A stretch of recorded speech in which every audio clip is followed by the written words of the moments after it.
Well, hello, everyone. It's great to have you with us. My name is Dr. Mike Steele. I'm an expert in NSF's Office of the Chief of Research Security Strategy and Policy. And I'm thrilled to be joined by my colleagues who I will introduce in turn as we go through to talk a little bit about the recently released research security training modules for the U.S. research community. I'd like to thank the FDP for having us for this session on what I think is this critically important topic. And I'm going to give just a brief overview of the work, and then I'm going to turn it over to our four teams that created and developed those modules to be able to share a little bit about what you can find in them. So NSF solicitation 22-576 was commissioned about 18 months ago to support research security training for the U.S. research community. This solicitation was collaboratively funded by NSF, NIH, DoD, and the Department of Energy, and resulted in 4 cooperative awards that we made late in calendar 2022. These groups that developed these training modules were advised by a content expert group that included representation from the federal agencies that I just described that funded the work, and included representation also from FBI, Department of Agriculture, and the National Counterintelligence Task Force. The overarching goal of this work was to develop, test, and deploy 4 training modules on a variety of research security topics. So in terms of what the need is, I realize I may be preaching a bit to the choir with this particular group, but nonetheless, I'll share a little bit of that background. We really focused on this idea that there's a need in this particular moment in time in which we find ourselves with the changing research landscape, shifts in geopolitics, shifts in our international engagement, that there's a need to build an awareness and a culture of attending to research security in the U.S. research community. When I talk about this, I talk about this as being an important shift in the way that we think about research, much like when we started to attend to human subjects considerations and develop institutional review boards many, many decades ago, that was in itself a shift in the research community landscape. And I think we're looking to make a similar shift in our culture, our awareness, and our norms. This is also an effort to protect U.S. researcher time, effort, the intellectual property that the U.S. research enterprise generates, to strengthen national security and to meet the federal requirements in the CHIPS and Science Act that in part commissioned the need for these modules. If you followed the news at all, and you can see some of those headlines that I have on the right side of that slide, there have been a number of tangible, highly public cases of research security challenges. And these modules are one piece of a larger effort to build that awareness, to build that culture of thinking about, understanding, and addressing the realm of research security. The modules that were commissioned are on 4 topics, and you see them there. Topic 1 is kind of a general overview of what is research security, the need for attending to it, the importance of it. The second module focuses on the importance of disclosure, what needs to be disclosed, how we go about doing that. The third topic talks about managing and mitigating risk. And the fourth talks to the importance of principled international collaboration, which I think is a really important piece of the puzzle in terms of helping the research community understand that attending to research community doesn't mean looking inward and just focusing on the U.S. community, that principled international collaboration is critical for scientific development, but thinking about what those principles are and how we attend to them is particularly important. We've used this diagram internally within our discussions at NSF to think about the spectrum of aspects of research security, research integrity, ethics, values, how those go together. And you see at the center of this diagram are the core values of the U.S. research enterprise. And relating to that are ideas of responsible conduct of research, research ethics, and the notion of scientific rigor and reproducibility. The next concentric circle you see around that is kind of the spectrum of research integrity, that it takes all of those ideas together to really represent the notion of research integrity. And then the last concentric circle is the notion of research security. So the actions that we might take to preserve one or more facets of that research integrity. Some frequently asked questions that we've already received as we've talked about these ideas and rolled these out, relate to the availabilities of the modules. And on the next slide, I'll show you where you can go get them and interact with them right now. And then you're going to have the opportunity to see demonstrated for you a number of facets of those modules. So they are available as SCORM files for download and integration into university or other institutional learning management, content management systems. They're designed to be integrated into the canon of training through university-sponsored program offices. We know this is going to be one of many trainings that faculty members and researchers are going to be offered. It's designed to partner with those. Along with that, there is the ability to add localized content. So if your university, if your institution, if your lab has specific policies or additional content that relates to the topics that are discussed within the modules, there's the ability to grab those files and to add on in a thoughtful way some of that localized content. The duration of the modules vary. One of the things that all of our teams built into an extent is an opportunity for kind of an overview perspective and for some deeper dives. There's some content that is that branches off by role. So for example, researchers, people who identify their main role as conducting research may get kind of one track played in a module. Research administrators may have access to additional, more specified content in other places. But generally, they run about 30 to 60 minutes per module. And the teams worked incredibly hard to make these highly interactive, highly engaging. And in addition to the version that can be brought into content management systems, there is a web-based publicly available version via the NSF website that anybody can access and take immediately. And so you might wonder how to access those modules. You see two URLs there on the left side of that slide. Those both take you to the same place. Just depends on how many characters you want to type in. RST researchsecuritytraining.nsf.gov is the quickest way to get you to the page. You see a little bit of a screenshot of that page on the right side of that slide. What's available right now are SCORM files for download and integration into learning management systems, and the web-based version. You see the note that says take the research security training right in there. That's how you can click right in and start on those now. We've got a set of frequently asked questions that'll be added in here in a little bit, in addition to some other content that'll get kind of progressively added to that page as new ideas arise and new information becomes available. So I'd like to turn it over in short order here to each of our four teams. We're going to spend the rest of our time with each of the teams, giving you a little bit of a module overview, highlights from each team. They'll hand it back to me in the transition so that I can introduce the next speaker and the next team. We ask, if at all possible, hold your questions to the end. We'll do a little bit of moderated Q&A with all four teams at the end of the time.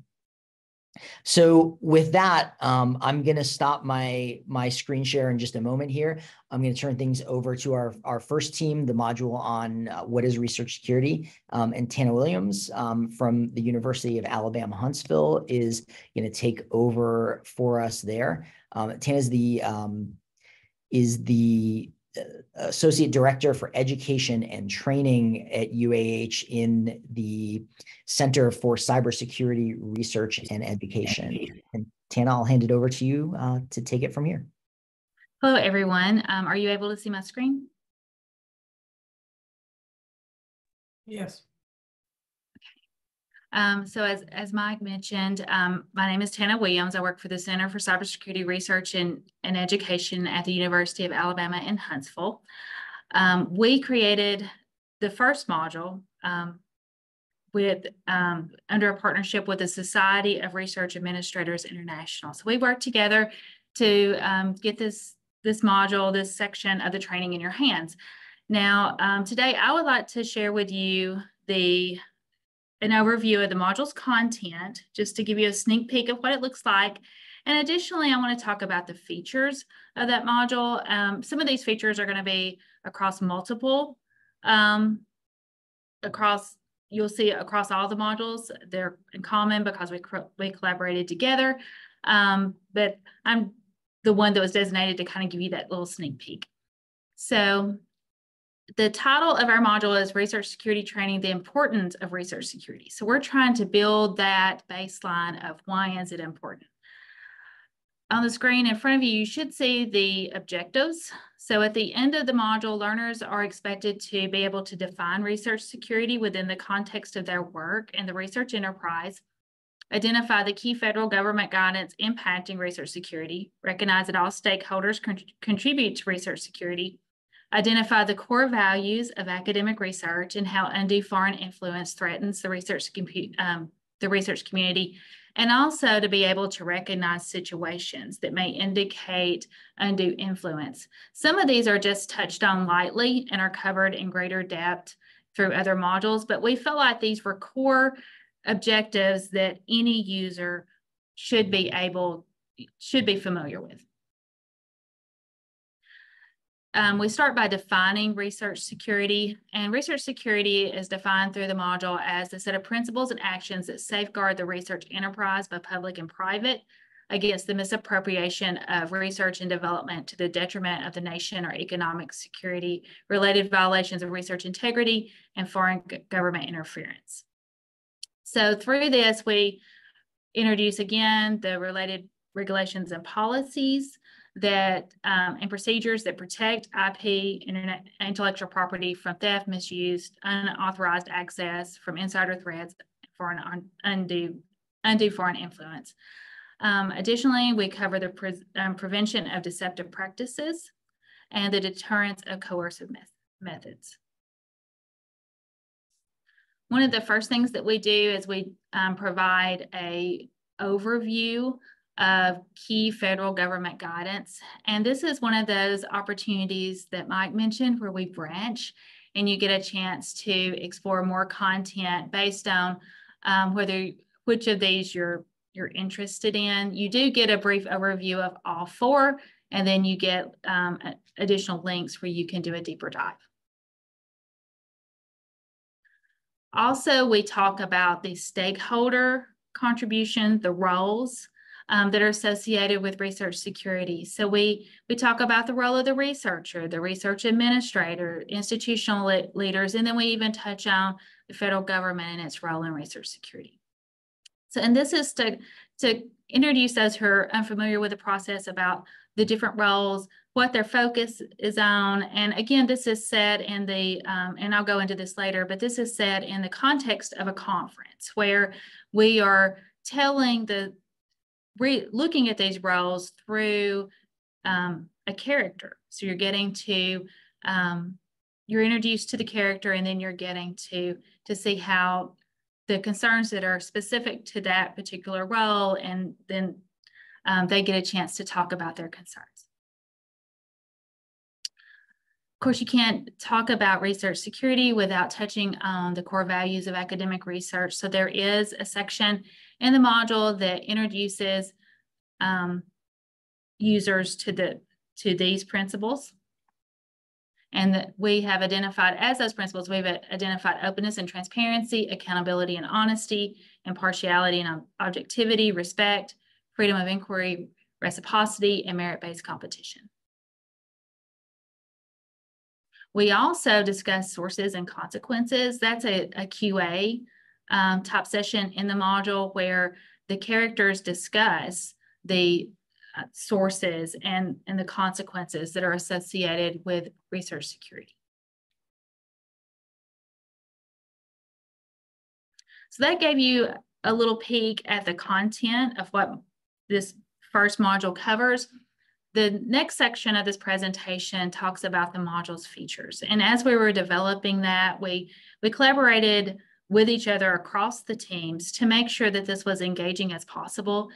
As Mike mentioned, it was important for us, first of all, to have this story, but additionally, to have these interactive elements so that the user is interacting strategically with it. Also, we wanted it to be appealing to the user through graphics, and we have learning checks to help make sure that the user understands the content and is ready to progress. So as far as the story, this module is framed in the context of a research security conference. We have a keynote who provides the definition of research security. We have these interactive poster sessions where users can take a deeper dive on research security and research integrity, and also the key values of academic research. We have a panel session that outlines the roles and responsibilities of all the different people who contribute to research security. And then we have a Q&A that discusses sources and consequences. As far as these interactive elements, there's a lot of clickable content on this in the module itself. And you'll see some of this demonstrated on the screen, where a lot of these bubbles, like these characters, you can click on their faces and they will tell you a little bit about themselves. They will, give you an overview of their role. We have a place where we kind of mimic a conference app that you can click on things on the screen in order to interact with it. So, it's not just hit the play button at the bottom and listen. There's a lot of chances to interact with the module itself. In addition to that, it was very important for us to have, for it to look good, for it to look professional, for it to be appealing, for it to make sense on the screen. So we spent a lot of time looking at colors and icons and all the things that make sure that the layout is intuitive to the user, and also that makes the users want to learn more and interact.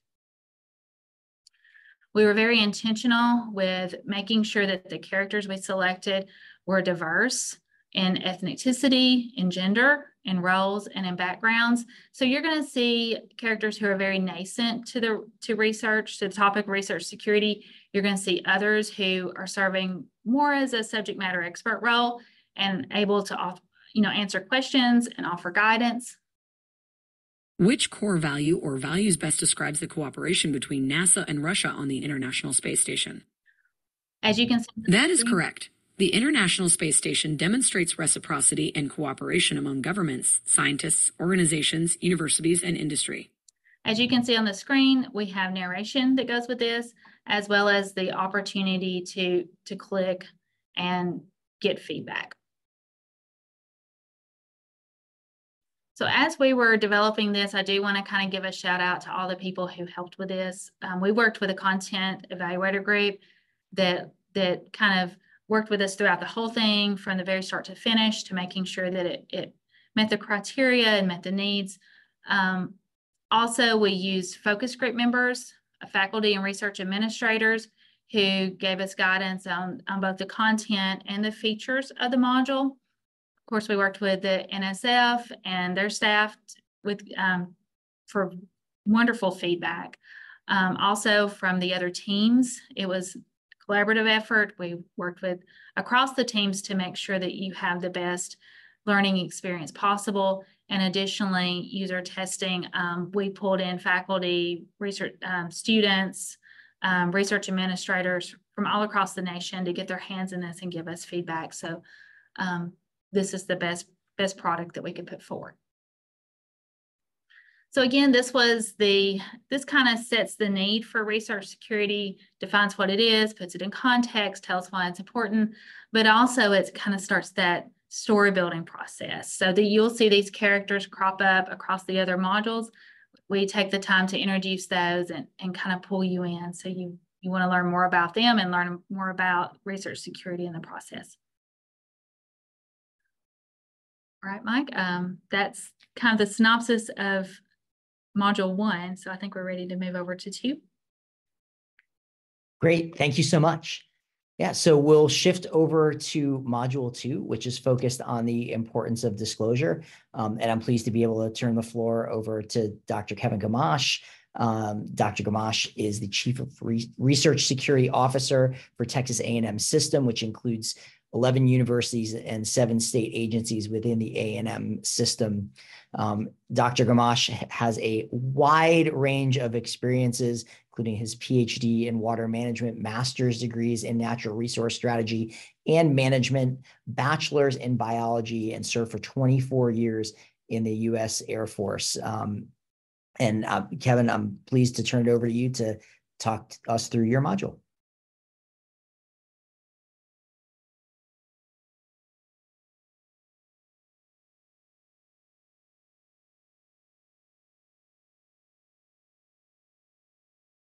Kevin, you need to unmute.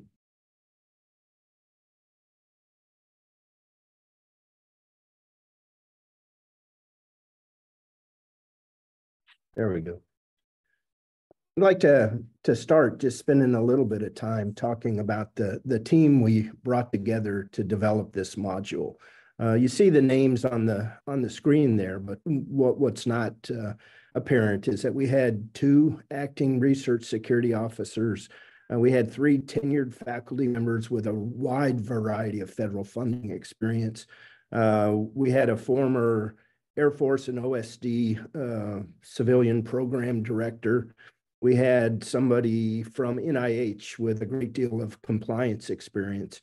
And then finally, we had a pedagogy and curriculum expert as part of our team. So, I really considered this to be the dream team for putting together a module on disclosure because we had a lot of practical experience.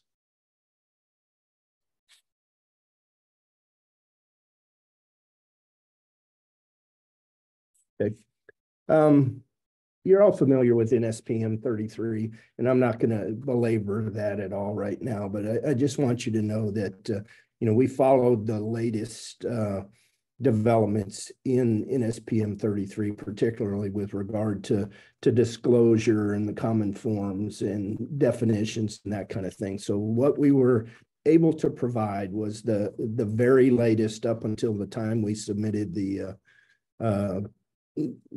final product. We understand it probably will change some here in the future, but what we present to you today is the very latest of what's out there.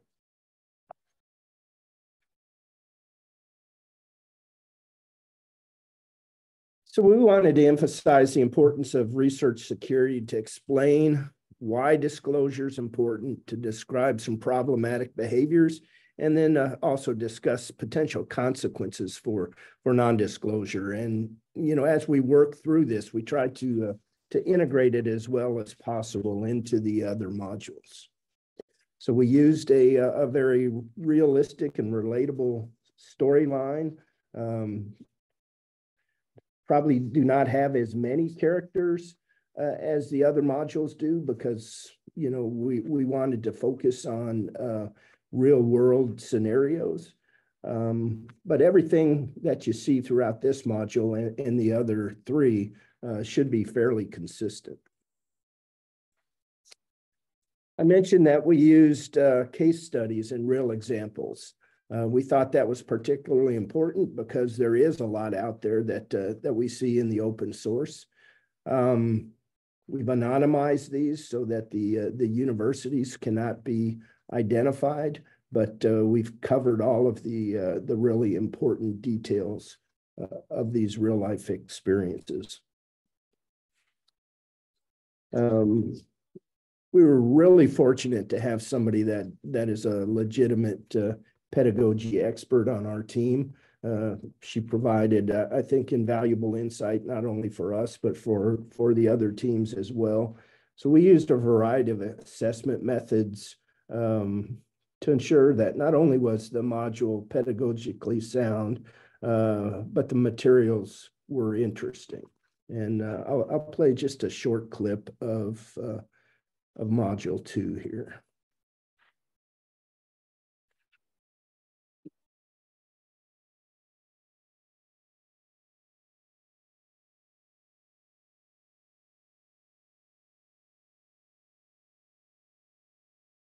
You mentioned that one of the uses for disclosed information is to identify conflicts of interest and conflicts of commitment. I've heard those two terms before, but to be honest, I've noticed that people have used them interchangeably, and it's only left me more confused. You aren't alone. That's why our office created these resources.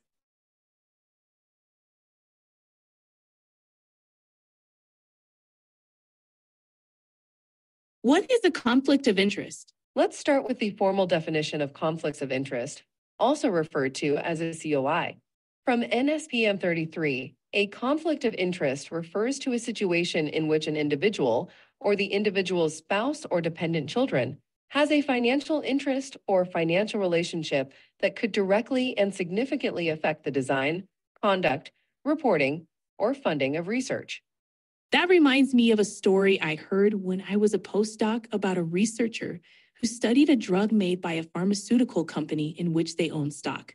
It bothered me because the researcher had a financial stake in the company's success, which may have caused bias in how they interpreted their research results.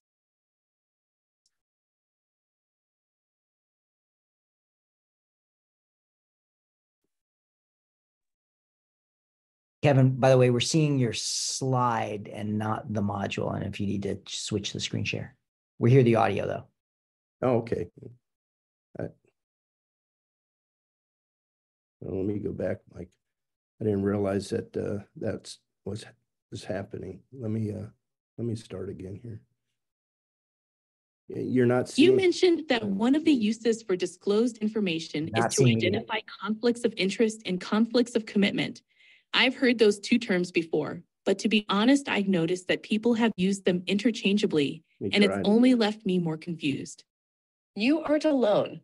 That's why our office created these resources.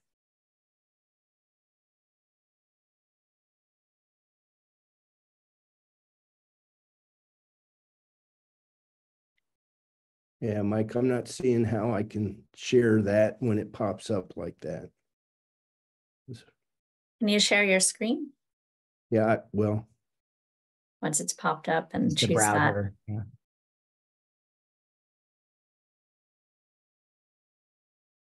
Get back. It's always a challenge to show these videos. Yeah. All right, let's try it again here.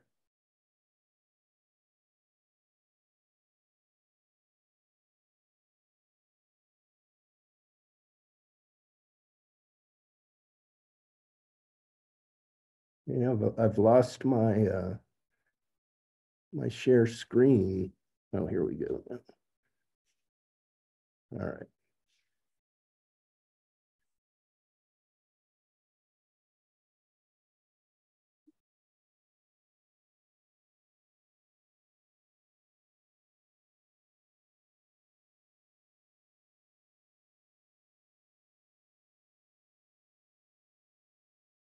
What are you seeing now?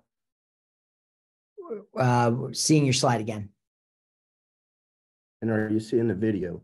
You mentioned that one of the uses for disclosed information is to identify conflicts of interest and conflicts of commitment.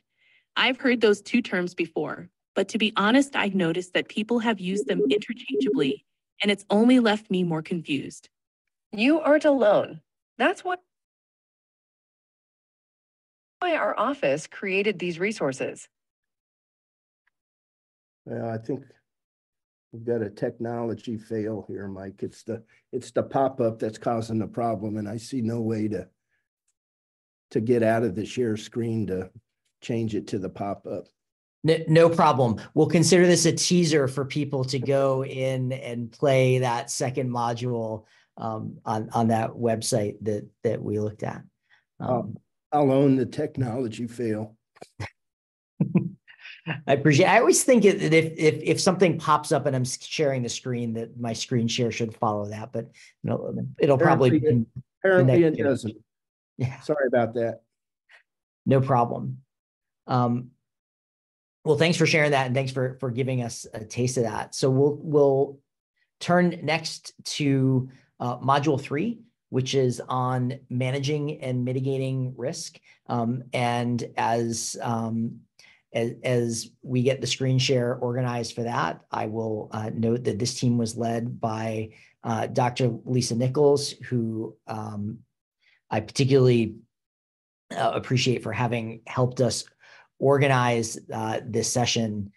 Lisa is the executive director for research security at the University of Michigan, where she has oversight of research security, research information security, export controls, and conflict of interest. She participated in the development of NSPM-33 as a White House staff member, and engages all of you as the co-chair of the FDP Research Security Subcommittee. She's also a member of AAU, APLU, Science and Security Working Group, the Central Midwest Research Security Forum, and the Big Ten Sponsored Research User Group. So Lisa, I'll turn it over to you to share a little bit about Module 3. All right, thanks so much. So I'll just mention I'm going to show a slide at the end with all of the team members, but I'm going to start actually by just working through our version of the module where we can kind of jump around a little bit in just a minute. But I do want to say that this module was developed under an award to the University of Pennsylvania with subrecipients University of Wisconsin-Madison, Van Andel Institute, the University of Pittsburgh, and the University of Chicago. Okay, and so I'm going to go ahead.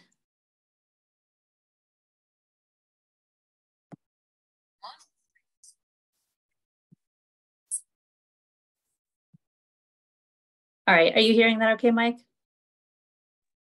I heard a little bit of that. Could you try that again for me? Okay, hang on just a second.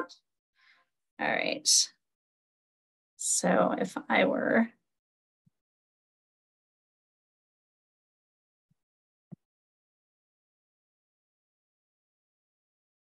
going to show this, for example, can you hear it? I can't hear it. Did you make sure you check that share sound box on the screen share? Hang on just a sec. I'm going to stop sharing, share screen, and share sound, and optimize, and the screen share. All right, we're going to try again. Let's see, I'm going to start from the beginning.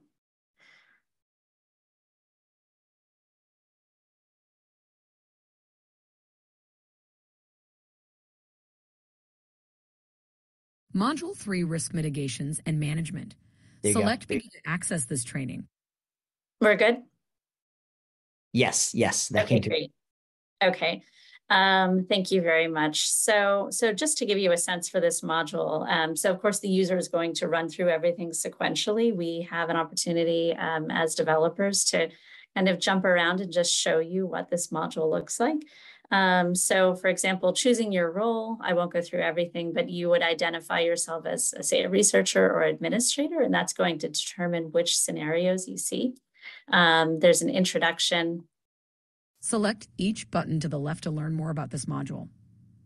Once you've reviewed each button, select Next to continue. So this is all navigation as well as the learning objectives for this module. So I'm just going to jump around and show you a little bit about the module. So training module 3 focuses on risk mitigation and management. It follows the character Fatima Kiani, an early career investigator, through a series of increasingly complex scenarios involving international activities and collaboration and the associated risks and mitigation strategies. So I'm just going to go ahead and show the introduction for the first scenario. And this is, Fatima is going to give a talk at an international conference. Dr. Fatima Kiani is a talented early career investigator. She recently published an article that has attracted attention in her field. Fatima received an email inviting her to present her work at an upcoming international symposium being hosted in another country. This is the first time she's been formally invited to give a talk, and she's excited to share her most recent findings with overseas colleagues. Fatima knows she needs to prepare her slides and presentation materials. What else should she think about before traveling abroad and sharing her research results with the international community?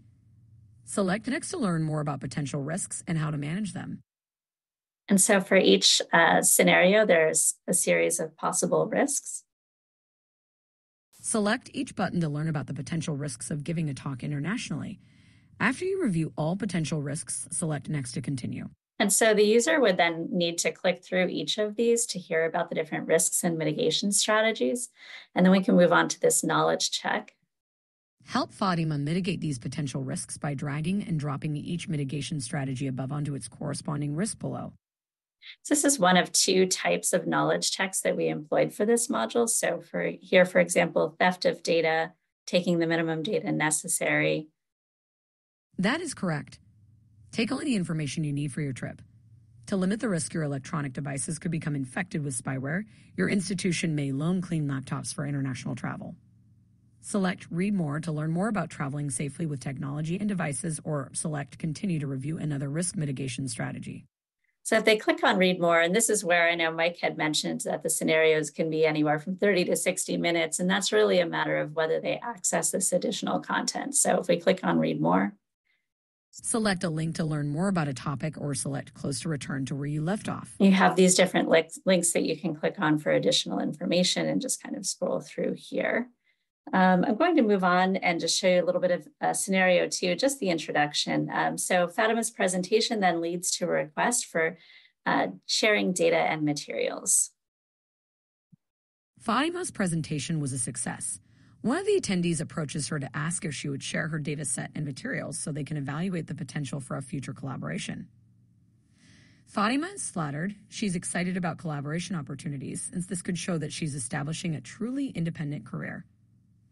However, she suspects there could be risks associated with sharing data or materials and asks her mentor, a more experienced PI, for advice.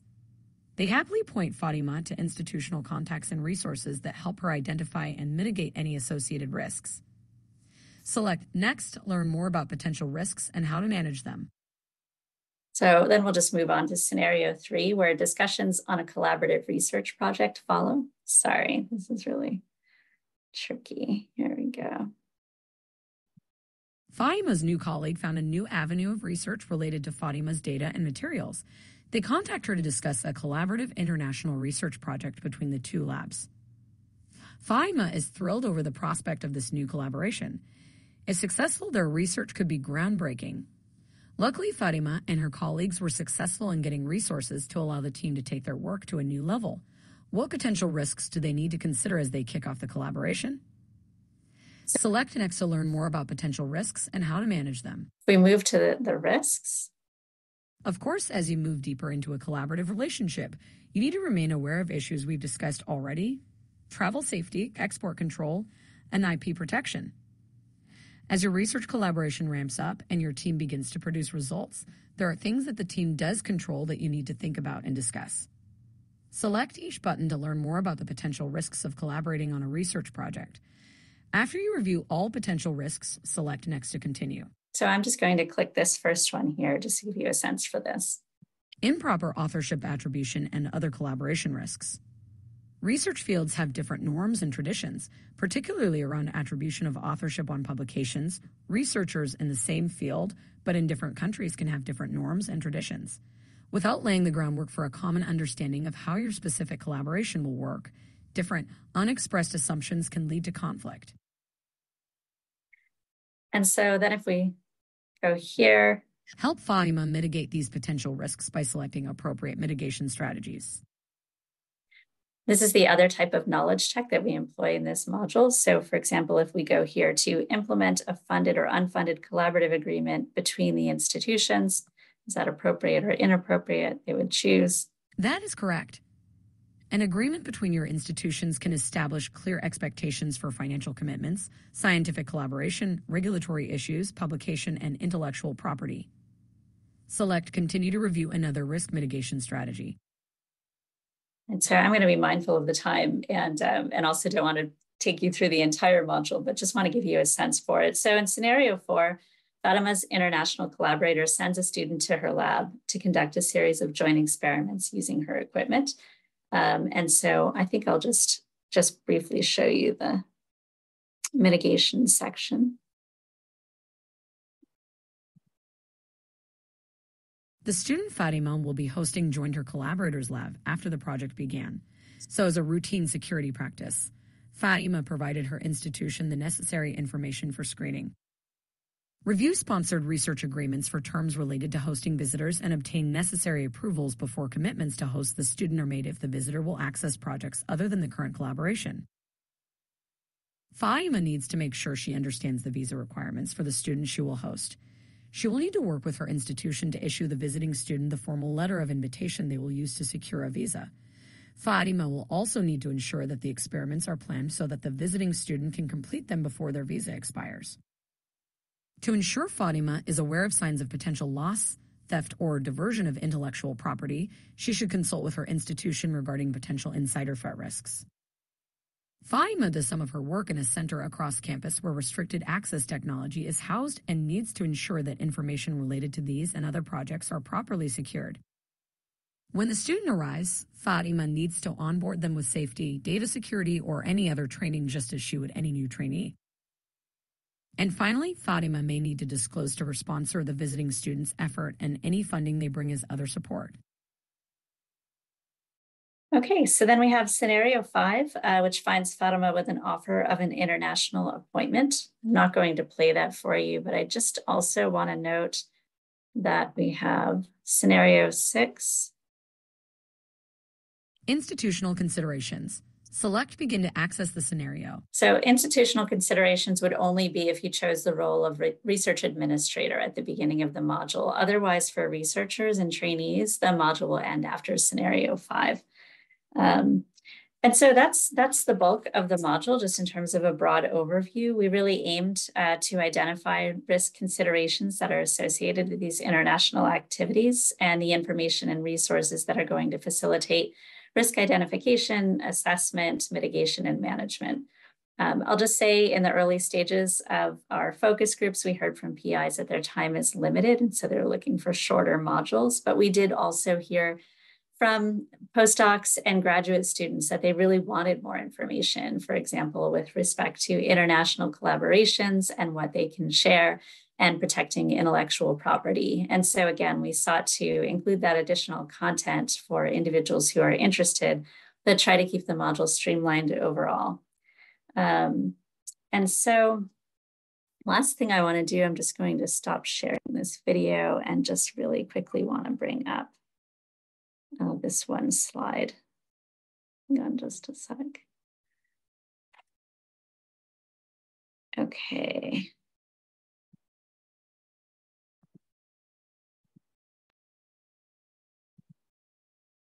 All right, well, oh, there we go.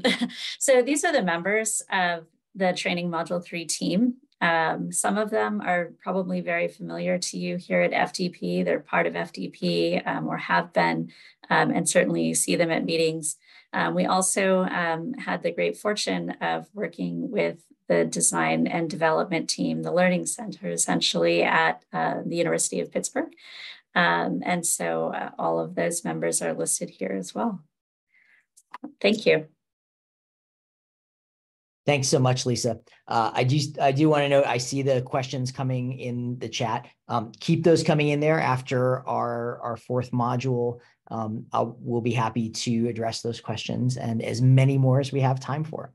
I'm going to turn next to our 4th module on international collaboration. And Adam Reed, who is a senior advisor for Associated Universities Incorporated, AUI, which was founded in 1946 to manage major science and technology facilities and programs for the U.S. government. Adam advises AUI in matters of energy policy and research security, and is working to develop the organization's program on critical mineral supply chains for energy storage technologies.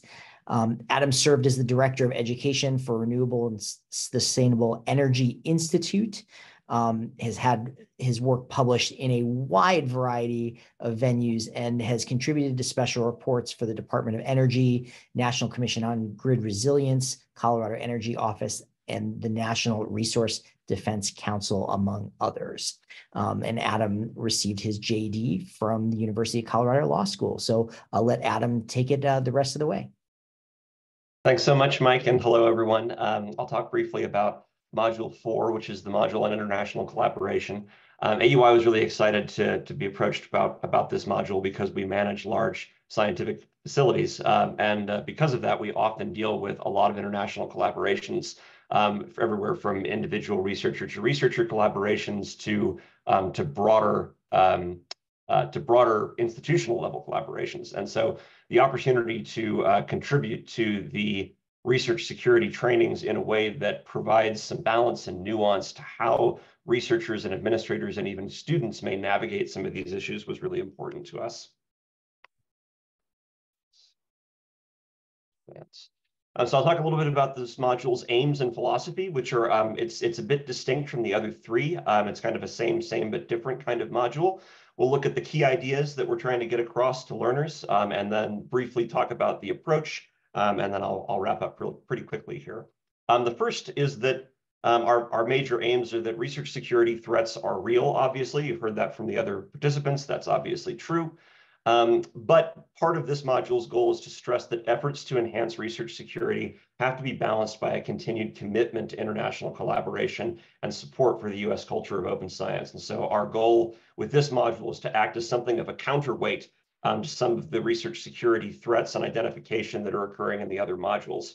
Our goal here is to teach learners how to distinguish between what we call principled international collaboration and malign foreign influence, and that the way to do that is by applying the core values of research integrity that we've seen in the other modules already and that learners are already familiar with within international contexts, as well as through specific role-playing scenarios that get relatively detailed and that attempt to deal with scenarios and issues where the right answer might not be immediately apparent and where it's likely that the learner may need to approach their superiors or their colleagues for assistance in figuring out what the right course of action might be.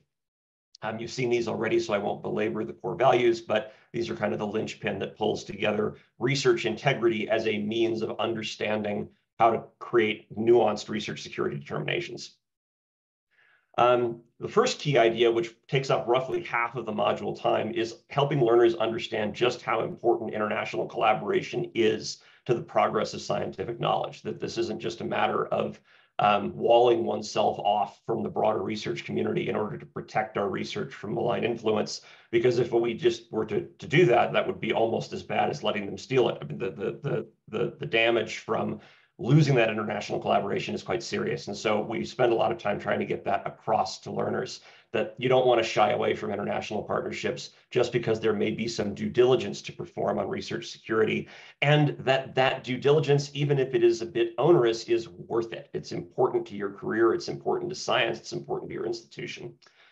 We apply the core values in the context of those international collaborations as a guide to principled international decision-making. And we try to give learners a sense over and over throughout the scenarios that openness and honesty are the best policies. As we've already heard from the Module 2 and Module 3 as well, many research security concerns can be cured simply through disclosure to your institution of a potential issue. Just because you have to disclose something doesn't mean that you've done anything wrong. It doesn't mean that you are in trouble.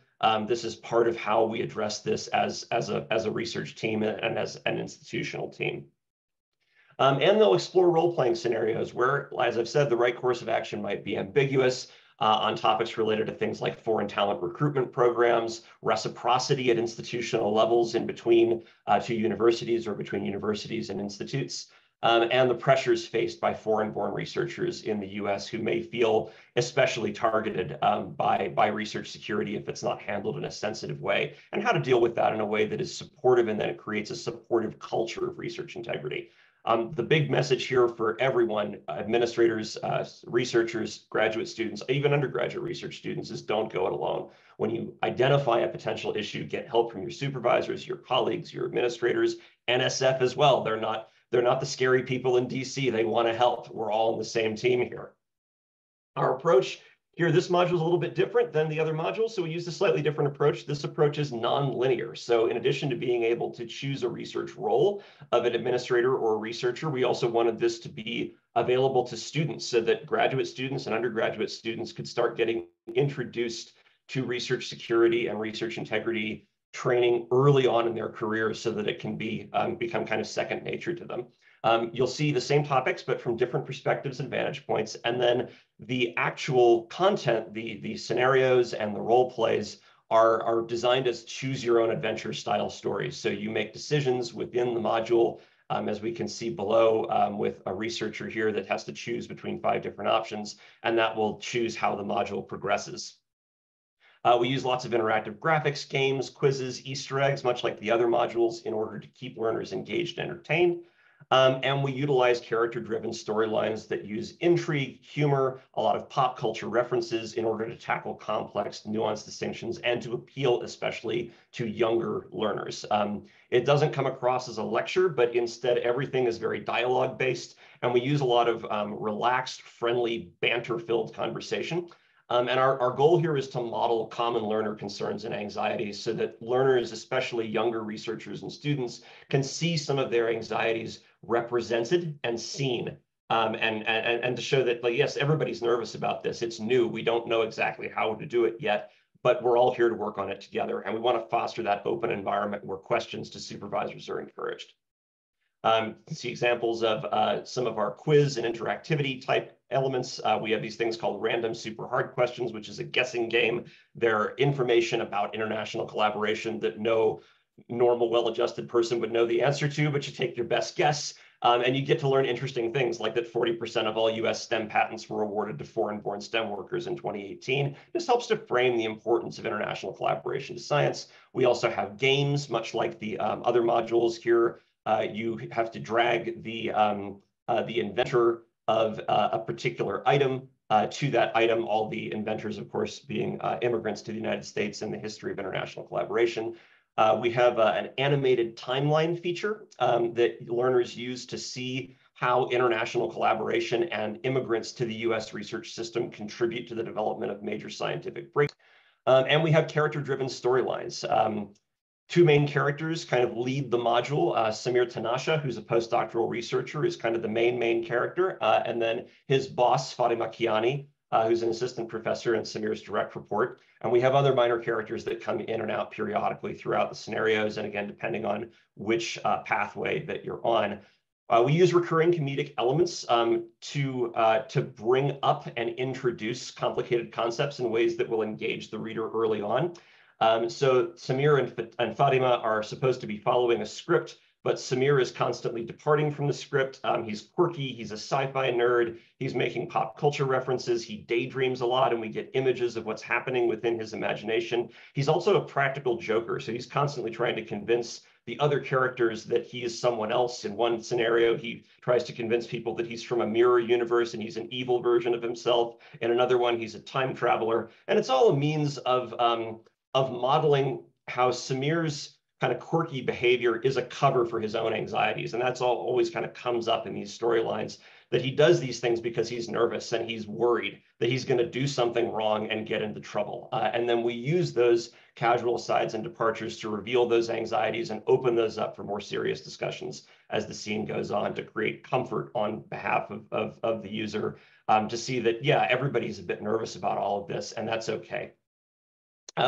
So we hope this module contributes to the development of a culture of research integrity that balances the needs for research security with that vital importance of international collaboration, and also reinforces for researchers, administrators, and students that, that identifying and reporting and disclosing on potential issues, or really any of the required disclosures, are not a black mark on your record. They're part of how all of this is actually supposed to work, and that by providing learners with values rubrics and role-playing, we're helping to better prepare students, researchers, and administrators to navigate complex decisions that may arise, particularly in the international context. And with that, I'll drop it back off to Mike. Thanks everyone so much. Thanks so much, Adam, and thanks to all the teams. I hope y'all were able to see kind of the diversity, the level of engagement, the thought, the energy, the hard work that went into these modules. I mean, all of these teams worked really hard, not just to get the content right, but to make it engaging. We know this is not the one and only training that people are going to take, that it's one in a long line. And it's, you know, it's something that may be relatively new. So I think there may be a predisposition to say, oh, let me just let this run in the background while I, you know, catch up on some emails. And we, you know, obviously we want our colleagues, our research community to really engage with the content, and these groups worked hard in a wide variety of ways to really make that content engaging, accessible, and to connect to the day-to-day work that researchers, research administrators, and students will do. So Mark Sweet's going to help me out in looking through the questions and kind of aggregating some of those and asking them so that we and as a panel can respond to them. So over to you, Mark. All right. I think the first question, I think, will be one that folks will really want to hear the answer to, Mike. And that is, do these 4 modules taken together as a package, do they satisfy the research security requirements in NSPM-33 from that OSTP sent out? That's a great question. In terms of certifying that researchers have met those requirements, that's an institutional decision to make. We designed these modules as a collection in the service of providing the information that institutions need to say, yes, our researchers have had that exposure, that training, that engagement in research security. So they are designed with all of those documents in mind to cover all of the content that was really specified in that work. Institutions can make decisions, though, that some institutions already have their own research security training, and that's wonderful. We're fully supportive of that. Institutions will make their own decisions, I think, about what they see as satisfying the requirements. And kind of related to that, you touched on certifications, and maybe I'll try answering this really quickly.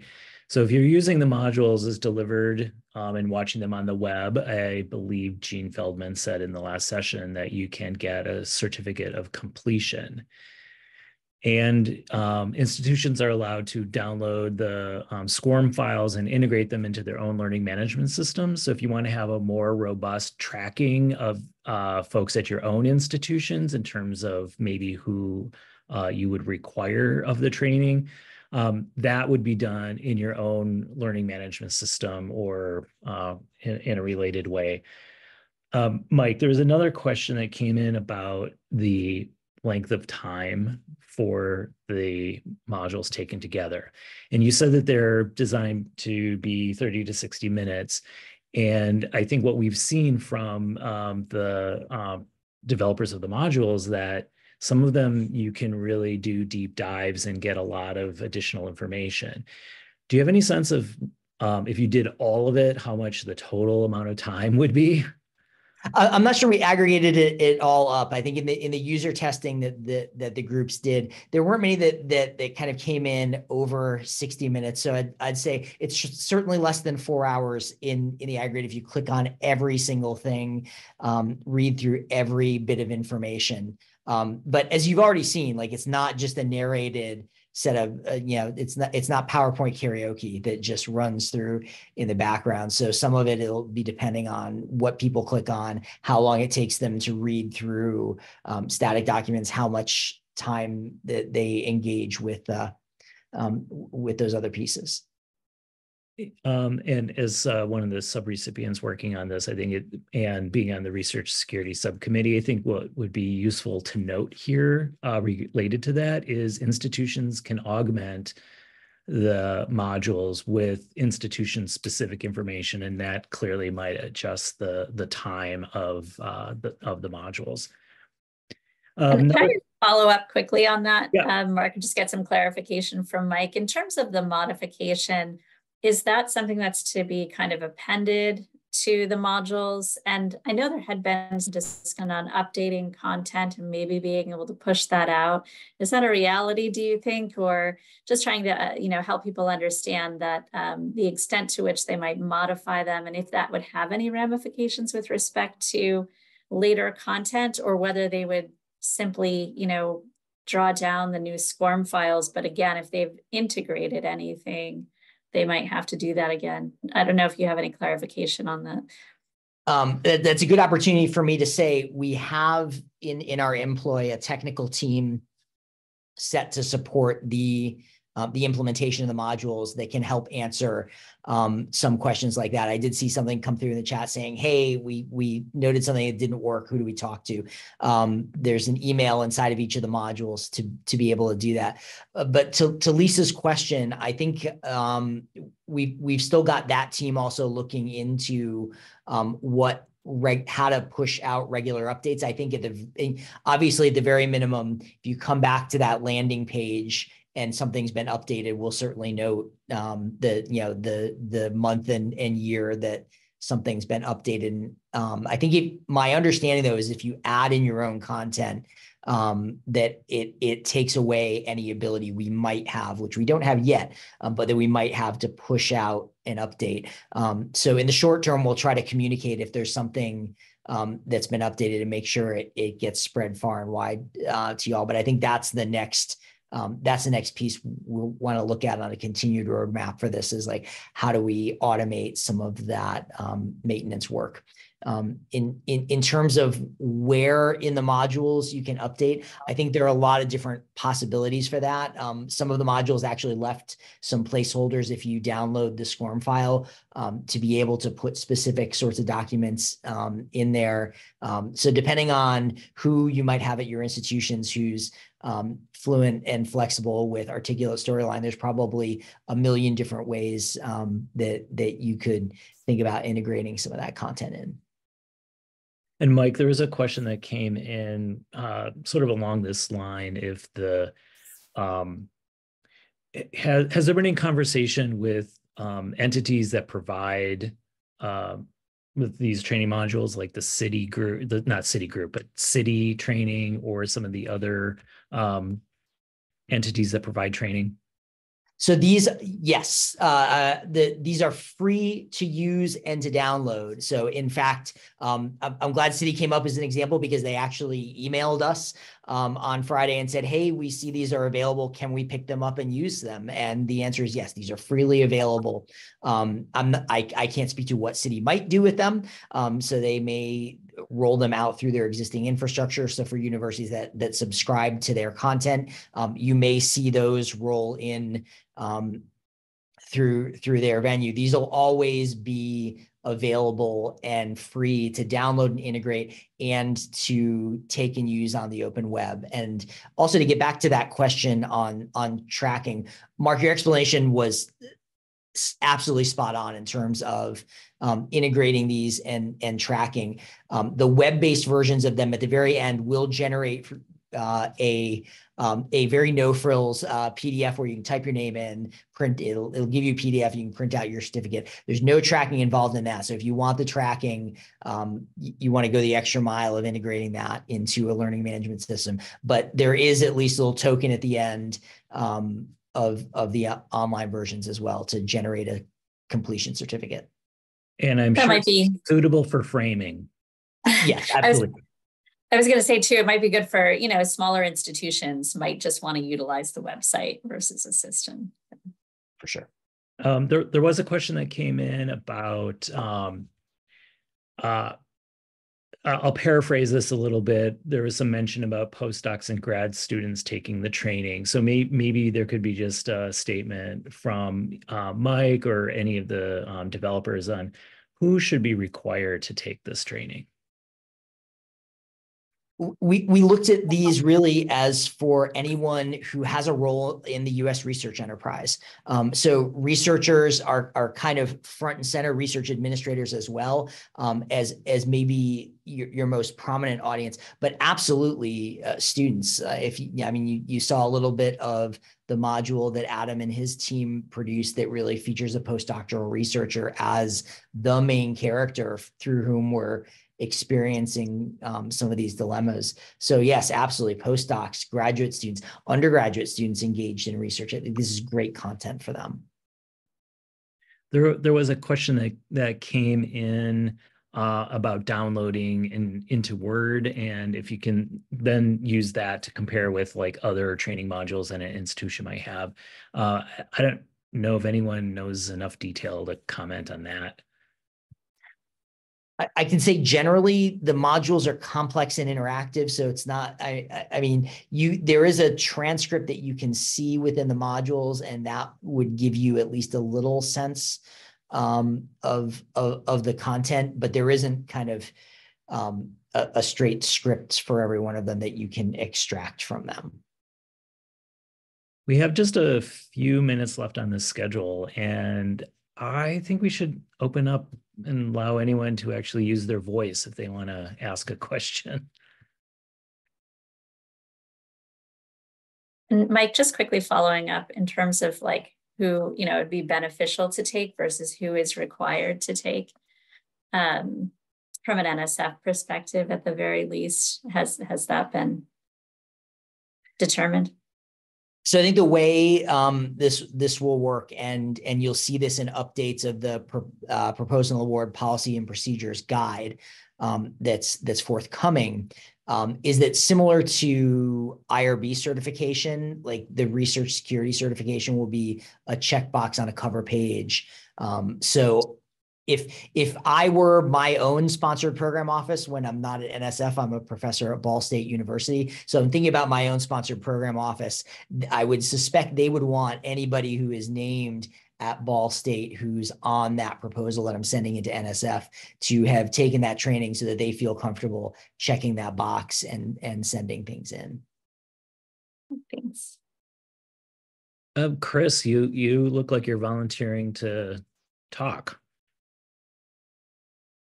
I am. My video is patchy though, so I might not keep that on. I put the question in the chat about ongoing content updates. I guess I'm seeing a little bit of a problem if the content updates in the modules and people have downloaded them, they might not have the current content. So what's the expectation of how often will the content be updated, and how will we be able to manage, I guess, reconciliation of content? I think the teams try to future-proof these as much as possible. We'll certainly, when there are updates, we'll kind of let you know what the current versions are on the website. But like I'll use disclosure as an example. Your disclosure requirements are going to vary a little bit depending on what federal agency you may be submitting to. So the disclosure module doesn't say, here's the NSF form, here are all the things you need to do, but talks about disclosure more broadly.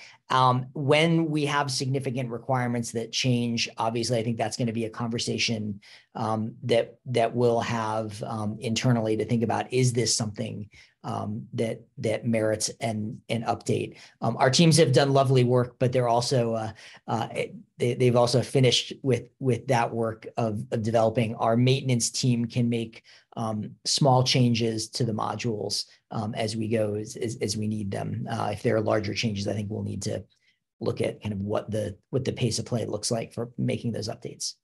Great, thank you. Joy. Yes, hi, good afternoon. Sorry, trying to get everything open. Mike, I realize you may not quite have the answer to this question, but in February 2023 is when the draft Research Security Program Standard Requirements came out, which lists the 4 pieces, list who has to take what. And there was confusion because the 4 modules had different standards, like whether graduate students or postdocs had to take it in one area, but not the others. Do you have any knowledge of when and we all gave lots of feedback about this, do you have any knowledge of when the final requirements will come out? Unfortunately, I don't. Okay. Because I think that will help many of us urge encouragement, particularly for our federal partners on the call. That will help many of us to the questions that are being asked to do this planning, including our required certification and need to have a website where we detail how we're doing the training publicly available in accordance with this requirement. Yeah, for sure.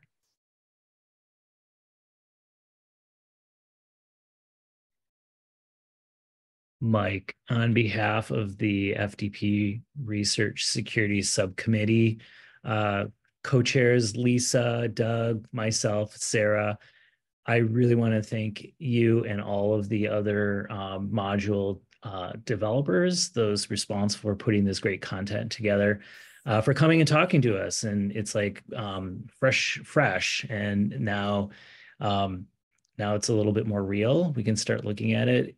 I guess be prepared for the comments and the suggestions, which I know NSF is sort of taking the lead on this, is well-versed in putting these things together. So again, thank you very much. I know Sarah, Lisa, Doug, I don't know, Tanya or Adam, if you have anything else to add. No, nothing on my end. I'm just very excited. It looks like a lot of people attended this today. We're really excited about these modules. And yeah, no, that's it for me. Thanks. All right, then with that, I'm going to stop the recording and thank everyone for participating, and enjoy a short break before we get on to our next session of the FDP. Thanks, everyone. Thanks, Thank y'all so much. everyone.